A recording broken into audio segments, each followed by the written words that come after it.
روزتون بخیر بود بینندگان بینهایت گرامی رادیو زودی. ساعتی 10 با وقت پراگ و ساعتی 12 با وقت روسیه در کنار شما هستم با خبرهای تازه در تقدیم سرخطهای خبرهای تاجیکستان و جهان. امیدوارم که تا آخر صحبت همراه ما خواهید بود تا اینکه از نوگانی ها بخبر نمانید. خب آغاز میکنم از خبر آن که شام دیروز زمین لرزه تاجیکستان را تکان داد. طبق اطلاع مرکزی زلزله شناسی آمریکا مرکزش در حدود ناحیه رشت بوده است. با اطلاع منبع نیروی زمین لرزه در مرکز آن 4.9 درجه جدول ریختر را تشکیل داد و شدت این زلزله در دوشنبه و منطقه‌های دیگر کشور نیز احساس شده است. امید یوسف و سخنگوی کمیته حالت‌های فوق‌العاده تاجیکستان امروز با رادیو زودی گفت تا حال درباره خسارات مالی و جانی به این کمیته اطلاعی نرسیده است. سخنگوی کمیته همزمان افزود که با این وجود مقامات ناحیه گردش خانه به خانه ساکنان را برای معین کردن خسارات احتمالی آغاز کردند. باید گفت که تاجیکستان در یکی از منطقه‌های زلزله خیز قاره آسیا جایگیر است و در گذشته بر اثر زمین لرزه در گوشه‌های کشور چندین خانه ویران شده است. از جمله روز 4 ایول نزدیک 60 خانه ساکنان 14 در جماعت شیرین چشمه ناحیه تاجیک آباد آسیب دیده بودند. هواشناسان در تاجیکستان پیشگویی کردند که زمستان امسال در کشور خنک خواهد بود. سرد شدن هوا الکی آغاز شده است. در وادی‌ها و بلندکوه‌ها برفی تر می‌بارد و از این خاطر به کشاورزان تاجیک توصیه داده می‌شود که حاصل پخته را سریع وقت جمع‌آوری و میوه و سبزیجات ناپخته را حفظ کنند. به قول مرکز آب و هواشناسی در نیمه دوم همین ماه در دوشنبه ولایت ختلون و قسم وادی منطقه‌های تابع جمهوری حرارت تا به 0 درجه پایین می رود. شهروند تاجیکستان که در قتل 2 زن در مسکو و مجروح کردن کودک 6 ساله متهم می شود در جریان بازپرسی این جنایت را به گردن گرفت. نوار بازپرسی مهاجر 26 ساله تاجیک را وزارت کارهای داخلی روسیه نشر کرد. مهاجر گمانبر شده میگوید که برای پرداخت نشدن 20,000 روبل روسی حق کارش کارفرمایانش را کشته است. اما معلوم نیست که این نوار بازپرسی در چه شرایطی ثبت گشته است. در گذشته حامیان حقوق بارها گفتند که حادثه های بی‌پایه و اساس در جنایت متهم شدن مهاجران در روسیه کم نیست و معمولا پرونده آنها در دادگاه ها منصفانه تحقیق نمی شود. کشتار 2 زن روس در ولایت مسکو 7 نوامبر صورت گرفت. بعد این جنایت در حال انگشت اتهام به سوی مهاجر تاجیک دراز شد که در خانه کشته شده ها به کارهای ساختمانی مشغول بود و حالا با این زاده تاجیکستان از 20 سال تا حبس ابد تهدید میکند. خب اکنون درباره جدول پروازها در مسیر روسیه و تاجیکستان معلومات میدیم. تا 30 نوامبر 90 پرواز دیگر باقی مانده است که تنها از سوی شرکت سامان ایر انجام می شود. امروز 5 و فردا همگی 4 پرواز در نظر است. روز 12 نوامبر طریق 3 پرواز از مسکو و توسط 1 پرواز دیگر از سورگوت به دوشنبه مسافران برده می شوند. مهاجران تاجیک میگویند ارزش بلیت به این پروازها از 36,000 روبل روسی به بالاست که البته مطابق جایبشان نیست.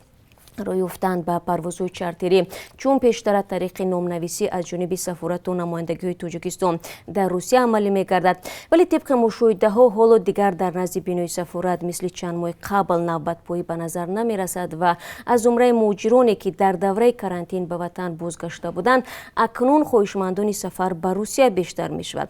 ولی ظاهراً تا به اعتدال نیامدن وضعیت مربوط به کرونا ویروس رفتن آنها به روسیه آسان نخواهد بود. حتی توسط همسایه کشورها نیز، زیرا تا به حال مرزها بسته باقی میمانند و سفر توسط ماشین و روی آهن غیر امکان است. بنابراین دوستان عزیز توکل کرده به راه نبرایید تا اینکه در نزد مرزها سرگردان نشوید.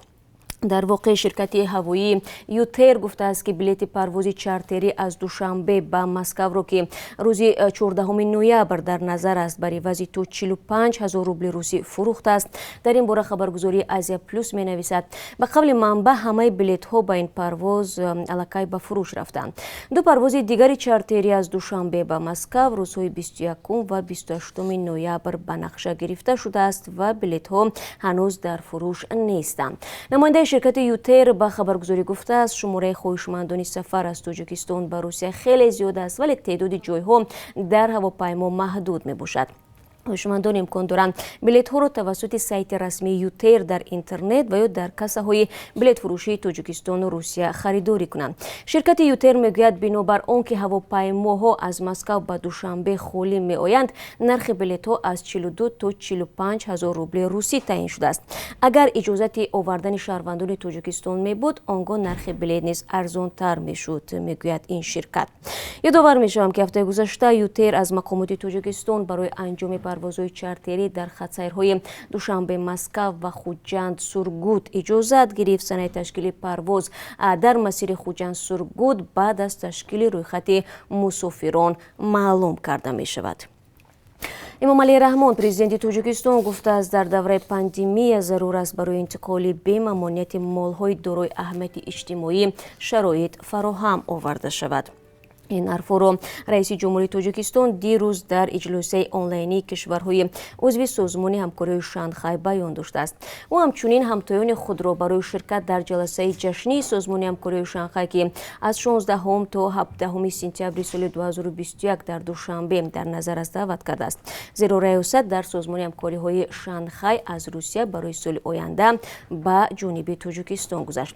дирӯз тариқи видеоконфронс ҷаласаи сарони давлатҳои узви созмон таҳти раҳбарии Владимир Путин президенти Русия сурат гирифт. дар кори он президентони Тоҷикистону Ӯзбекистон, Қазоқистон, Эрону Чин, Афғонистон ва Моғолистон, сарвазирони Ҳиндустон, Қирғизистон, Покистон, Беларус иштирок намуданд. соли оянда аз таъсисёбии созмони Шанхай 20 сол пур мешавад ва эмомалии раҳмон рӯзи гузашта зимни иҷлосия гуфтааст ки ҷониби Тоҷикистон низ дар давраи раёсати худ дар созмони ҳамкории Шанхай тамоми тадбирҳоро амалӣ хоҳад кард ки ҳамкории байнидавлатӣ дар доираи созмон ба марҳилаи нав босифат ворид шавад. дар Твери Русия нисбати як зодаи 21 солаи Тоҷикистон бо иттиҳоми кӯмак ба террористон парвандаи ҷиноятӣ боз шудааст. раёсати хадамоти амнияти федералӣ ва ё ФСБ мегӯяд боздоштшуда ба он гумон бар аст ки аз моҳи апрел то майи соли 2016 дар Твер тариқи шабакаҳои иҷтимоӣ ки бо гурӯҳи тундрави Доиш дар Сурия дар тамос буда ба фаъолияти он мусоидат кардааст. ин ҷавони тоҷик баъдан Тверро тарк кардааст, вале мақомот ахиран маълумот пайдо намуданд ки ӯ дар вилояти Смоленск қарор дорад. ӯро боздошт карда дигар бора ба Твер бурданд. вазорати тандурустии Тоҷикистон омори нави гирифторон ба COVID-19 дар кишварро эълон кард. дар 24 соати гузашта сирояти боз 41 нафари дигар ба ин вирус ошкор шуда. ба ҳамин тартиб теъдоди умумии беморон 11417 нафарро ташкил медиҳад. дар айни замон шабона рӯзи гузашта 52 нафар баъди табобат ба хона рухсат шуда. дар маҷмӯъ ба қавли вазорат беш аз 92% гирифторони коронавирус шифо ёфтанд. ин манбаъ аз марги як нафари дигар аз ин беморӣ хабар медиҳад. вазорати тандурустӣ омори ҳалокшудаҳоро аз COVID-19 дар Тоҷикистон 84 нафар ҳисоб кардааст. қурби рубли русӣ нисбати дирӯз боз 80 дирами дигар боло рафтааст. Бонки миллии Тоҷикистон барои имрӯз арзиши 1000 рубли русиро 146 сомониву 80 дирам муқаррар кардааст, ки боиси хурсандии аксарияти муҳоҷирони тоҷик дар Русия ва хонаводаҳои онҳо дар Тоҷикистон аст. дирӯз нархи қурби рубли русӣ расо 146 сомонӣ буд, аммо бояд гуфт дар бонкҳои дигари Тоҷикистон арзиши рубли русӣ баландтар нишон дода шудааст. яъне аз ҷумла дар Алифбонк 1000 рубли русӣ аз 148 то 151 сомонӣ, дар бонки Эсхата то 150 сомонӣ муқаррар гардидааст. дар ҳамин ҳол дар Спитамин бонк 1000 рубли русӣ ба ривази 147 сомониву 50 дирам то 151 сомониву 50 дирам хариду фурӯхта мешавад.